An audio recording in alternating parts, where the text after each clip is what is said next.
So I stayed a little bit longer. I ended up eventually getting pregnant with Faith. And it was probably, I want to say, maybe early September that I found out that I was pregnant with Faith. And I remember telling him that I was pregnant, and he wasn't happy about it. So I called my parents back home here in Albuquerque, and I told them the situation. And I said, well, Christopher wants me to get an abortion with Faith. And my parents said, no, you're not. And I said, I'm not. So I know he was very upset about me keeping Faith at that point in time. So I moved home and I did my whole pregnancy by myself. And I decided to come home, and after that, I just kind of stayed here in New Mexico, because at that time we weren't getting along and we were just like newlyweds, and that should have never happened. But I saw things, like I said, that were just, it wasn't right about him. So we stayed there. It was super uncomfortable. My mom felt the tension between the both of us. My children felt it as well. And at the time, Faith started moving. Like I could start, I felt her moving around in my stomach. And I told Christopher, I said, look, I said, put your hand on my stomach. I said, can you feel her move? He said, no.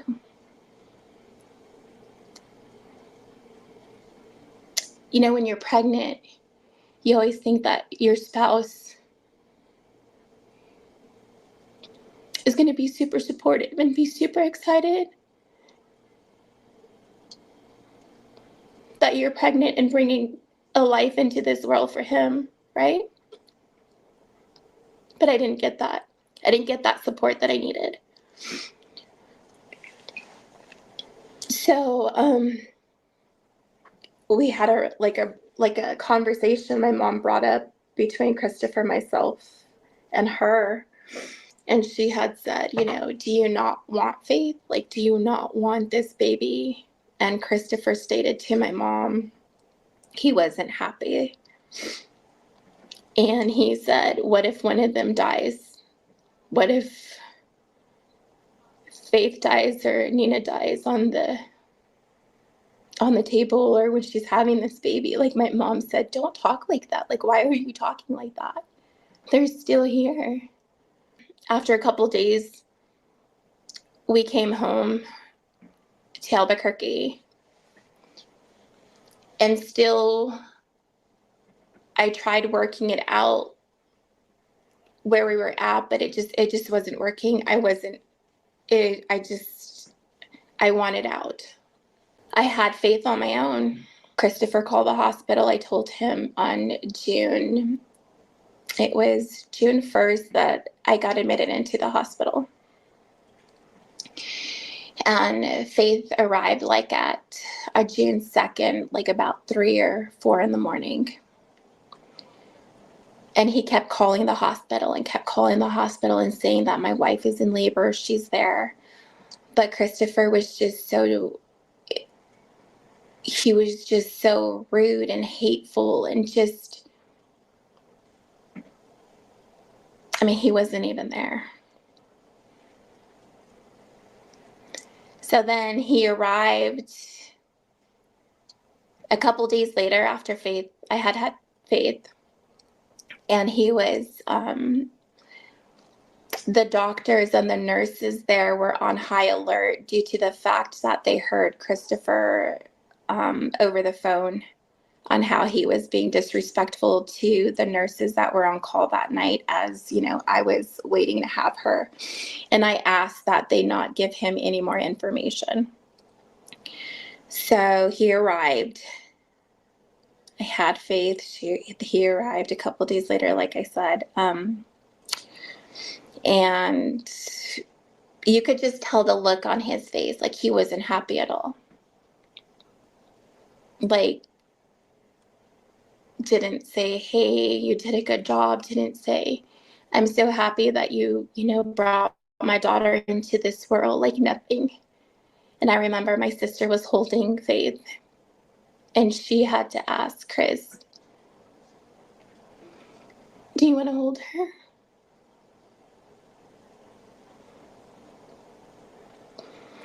He said, I guess. So she handed her over to Chris. And he stayed there with me for a couple more days because I had a C-section. And on one of the occasions, I can't recall what was happening, but he was raising his voice and he was talking to me very disrespectful in front of one of the nurses. And she had told him, look, she just brought life into this world. She just got major surgery and you're yelling at her, and I have a problem with that. She said, if you continue to do this, I'm going to have to tell social services to come down here, and I'm also going to have to ask you to leave the hospital and not return. So at that point in time, he kind of calmed down after he heard that. But unfortunately, that didn't last very long. He continued to do that. So social services at the hospital was told to come down, and he was pretty much, she said, you can't do that here. And she was really concerned for my well-being at the time, and also Faith's, because, here is Christopher, dictating and telling me what I can and can't do, and telling the nurses to do their job correctly and all these other things, and raising his voice at me. And, so they had to step in. And so she said, this is it. Like, you're going to have to leave the premises. And, and he got a little upset, and he's like, no, I'm going to change. I'm going to be good. So, they said, okay, but we're watching you. We're watching you. So after that, we had left, or he left back to San Diego. Faith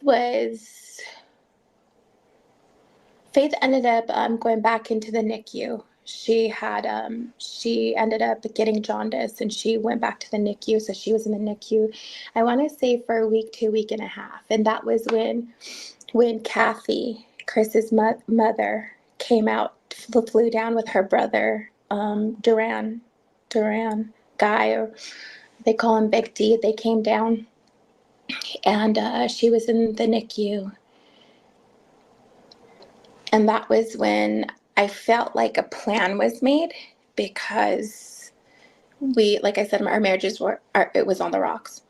And one of my neighbors had told me in San Diego, they had warned me. They had said, Dina, be careful, because Christopher is coming up with a plan with his mother.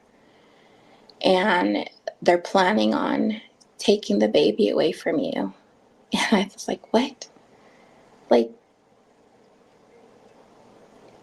thinking to myself, it can't be true from somebody that's supposed to love you, right? Like, somebody that you're supposed to share your life with. Like, why would he want to take the baby away from me? And she warned me. But I was like, no, why would they do that? So then after Faith got out of the NICU, we were no longer staying in base housing. We were staying at one of the NBC suites down here. Then his mom came up with an idea. She goes, well, since you guys, we'll be moving to Hendersonville. And I was like, I felt like, okay, well, maybe. And he's like, well, you'll get help. You're going to get help from my family. And, but I was already getting help here from my parents, with my other two children that they helped me raise. So that I went along with it. Like I said earlier, even though I knew it was wrong to go, I still went hoping that my marriage would work out. She ended up taking Faith, although I was against it. Kathy Bowers-Hawks and her brother, Duran, ended up taking Faith. And my mom and dad were like, my mom started crying and she goes, why are you letting them take the baby? And I said, because Christopher said that it's going to be too hard for her to travel, to travel. So Kathy and Big D went back to Tennessee. So 2 weeks later, about 3 weeks, maybe 3 weeks later, Kathy ended up coming back by herself. I do apologize. She came back by herself to pick up Faith. She was here in Albuquerque for one night, and I was, even though I was against it, I let her go with Kathy, because Christopher said it was going to be too hard to travel with her being a new baby. So he came out from San Diego, rented a U-Haul, packed all our stuff, and we pretty much left. And that's how I ended up in Hendersonville, Tennessee. That's when my whole life changed. That's when my nightmare happened. We lived with his mother and his stepfather, Terry, for about a good month, because our apartment wasn't going to be ready until the end of August, about the end of August. So it was really uncomfortable living there. Terry and Kathy would always bicker at each other, and she'd be bickering with Christopher, and, my kids were a problem, an issue. It was always something. I felt really uncomfortable and I wanted to come home. I just wanted to come home to everything that I knew. I wanted my mom and my dad, even though I was a grown woman. I needed that. So that following day, he finally left. His mother came to pick him up to take him to the airport. He went back to San Diego, and I was left in Hendersonville with 3 children and pretty much no help from anybody. So I have found a job. I had a job, and Kathy helped once in a while. And I needed to find a babysitter. So his biological father, Michael, and his stepmother, Linda, at that point in time offered their services and said that, they can take care of my 2 older children. And Kathy didn't want Faith going over to Michael's house. So she took care of her. At that point in time, Christopher, we were still communicating. And like I said, our marriage was on the rocks. So my oldest daughter had gotten sick, and she has upper respiratory issues. So I took her to the emergency room in Hendersonville, and that's when Hendersonville transferred her to Vanderbilt. Is that what I believe that hospital's name is? And I was kind of frantic because I was like, well, what am I going to do with my 3-year-old son and with the baby? Like, who's going to help me? So I was, I called Chris and I told him, I said, can your mom watch, Faith, or can somebody help me? Everybody was so quick to help me at that point in time. So Faith stayed with Kathy, and Noah Bryce went with his sister, Melissa. And I went with my oldest daughter. We got transported downtown. And so we stayed there. I can't recall how many days we were there. And Christopher had, I'd check on the kids, see how they were doing. And that point in time, I was like, okay, well, we got discharged telling everybody, okay, you can bring Noah back, and telling Kathy, okay, I'm going to be home so you can bring Faith back. Thinking that my children were going to come home to me.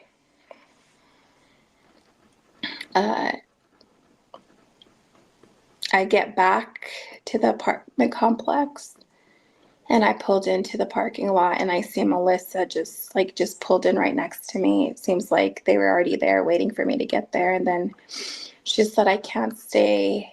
I would love to stay, but I can't stay because I don't know what they were doing. And she just, my son gets out of her van, and then we walk inside, and I was waiting, for Faith to get there.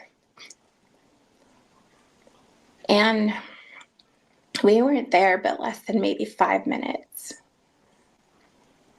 And I hear a knock at the door. And I was like, oh, great, Faith is home.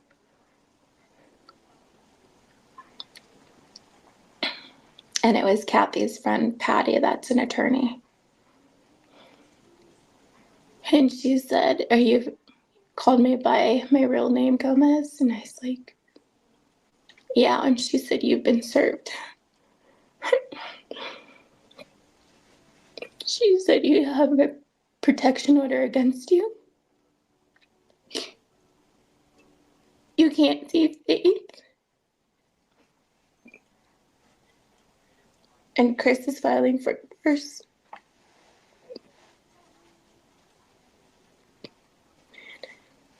And I was like, what?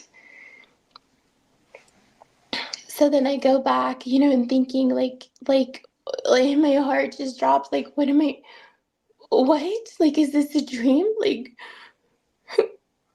this can't be happening to me. Like, this cannot be happening to me right now. So then I get on the phone and I try calling Chris, and he didn't answer. And then I was like, rushing around, and I get my kids in the truck, and I go to the Gallatin police department, and I, was ringing the call button. And finally 30 minutes later, somebody shows up, and I told them what happened, and I showed them the paper, and they said, yep, we can't help you. All I can think about is my baby. Like, how am I going to get my baby back? So I go to Kathy's house, and I knock on the door. And I remember I had Christopher's stepmom, Linda, on the phone with me. She was on speakerphone, and I told her what was going on. Little did I know everybody was in on this. The door, which is Chris's stepfather. And he told me that I need to get off of his fucking property. And here little Noah, who's 3 years old, and my Isabella is 7.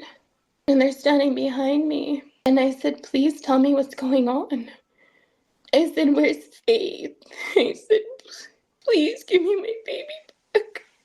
And he told me, get off my fucking property. And he took out a green and black baseball bat. And he told me to fucking leave or he's gonna bash me and my kids' heads. So me and my kids walked back to my truck, and we got back in it. And I was like, oh my God, what do I do? This is a nightmare. What am I gonna do? And Chris was inside of the house with the baby. I saw his shadow. And they lied for him, and they said that he was in California, and he really wasn't. Go back to the apartment, and I'm trying to gather all my thoughts together. I'm trying to keep as calm as I can for my other 2 children, but all I could do is just cry and just think, like, what is my next move? What am I going to do now? I'm so far away from home. I'm far away from my parents. I'm far away from everything that I've ever known. And then I make a call to my brother, who, he lives in Phoenix. And I told him what was going on, and he was so upset. And he's like, oh my God. And he's like, have you called mom and dad yet? And I said, no. And he told me himself that day, he said, you're going to fight. You're going to fight like hell to get Faith back. You don't leave that baby in that state. You fight like hell to get her back, whatever it takes. And that's what I did. I called my mom and dad. And it had to have been after midnight here, so about like 1 something our time there.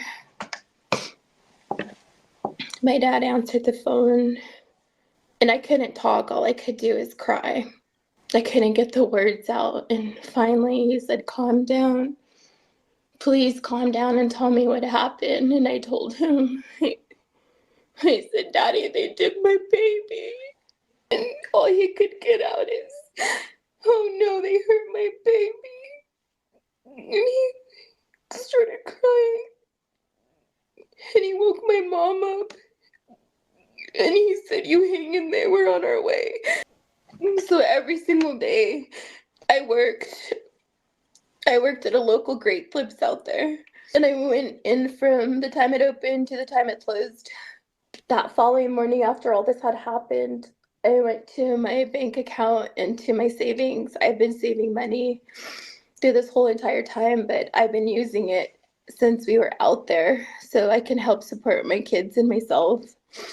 Little did I know that Christopher wanted me to use all my money because he didn't want me to have anything so I wouldn't retain a lawyer. So that morning before I went to work and dropped my kids off, at the time Michael and Linda, which is Christopher's biological father, and his stepmother were still helping me watch my kids because I still had to work. And I went into my bank account and I remember I only had $1,100 in there. I was looking through the phone book or looking through, my phone and seeing, well, I need to get a lawyer. Who can I get? Thank God for Mr. Edwards, because I went into his office before, I called into work that day pretty much, and I said I need to just think. I said I need a day off.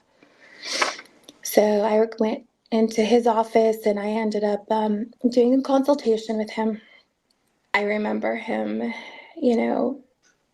he told me what his fees were, and he told me, I told him the situation, and he was in shock, and he goes, "My God," he goes, "This all happened? Like, you should have never came out here." And I said, "I know, I should have never came out here."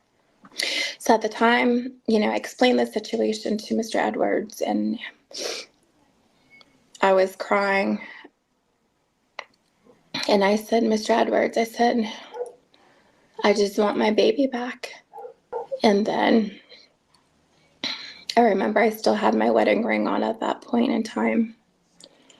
And I slipped off my wedding ring and I sat it on his desk. And he looks at me and I said, "Please, sir, I would do anything just for my baby back." He said, "You're all I have. Please help me." I remember he took out his little magnifying glass and he looked at it and he put his head down and he goes, "God," he goes, "I work for money." I said, "And I know, sir." I said, "And I promise I will pay you every dime that I can. Just help me bring my baby home." And he said, "You got yourself a lawyer." And he fought. He fought like hell for faith. We went to, everything happened in Gallatin Courthouse. My parents were there. We went to the first trial. And I remember walking in the courthouse and my stomach was turning. I hadn't seen my baby. And they had my baby there. Just in arm's reach, and I couldn't even hold her, and I couldn't even kiss her, and I couldn't even tell her I love her. So we went to trial. I don't know what you want to call it, a trial, a hearing. I think I was just so oblivious to everything at that point because I was so heartbroken that my baby was gone. And I go into the courtroom and all I had was my dad in there, their side. All the benches filled up with his family being loud and laughing. And it was just my daddy and me and Mr. Edwards. And I remember the judge, his attorney, just everybody in there. All the hurtful things that they put on black and white about me. Just the eyes glaring at me and making it seem like I was a bad person. And I sat there, and he asked me a couple of questions, and I answered. One of them was, "Why did you move out here, Miss Broadfoot?" I said, "Your Honor, to try to make my marriage work." So in which it didn't. I said, "I made a mistake by coming out here. I made a mistake by trusting somebody." And I said, if I could change back the hands of time, I probably wouldn't have even came out here. And they did whatever they were doing, and then the judge, said that I only had visitation with faith, and they all had to be supervised. So then the supervised visitations started happening, and we would visit Faith. And I remember one visitation that had happened at a park. I can't recall the park's name, but there was a duck pond and really nice playground for the kids. And I remember Kathy showing up with Faith, and we all sat there, got Faith out of the car seat, and I was slamming on her and kissing her, telling her how much I love her, how much we missed her. I handed her to her big sister, and I took a picture of those two. And my oldest daughter was crying. We only had about, I believe it was between 20 and 30 minutes of visitation with Faith once a week, if I'm right. There's a lot of things that after so many years, it's hard. Like, I would just remember like the big things that happened, and that was one of them. It was between 20 and 30 minutes. And my son was there, and then Kathy got her ready to leave. They had to leave first, and then we left after. I remember holding my son and my daughter's hand, and we're walking back to my vehicle. And my son started crying. I started crying, and then my daughter started crying. And he said, "Mama, I'm going to run super fast, Mama. I'm going to go grab Faith, and you meet me on the other side of the park, Mama. I'm going to run so fast, and then you drive off."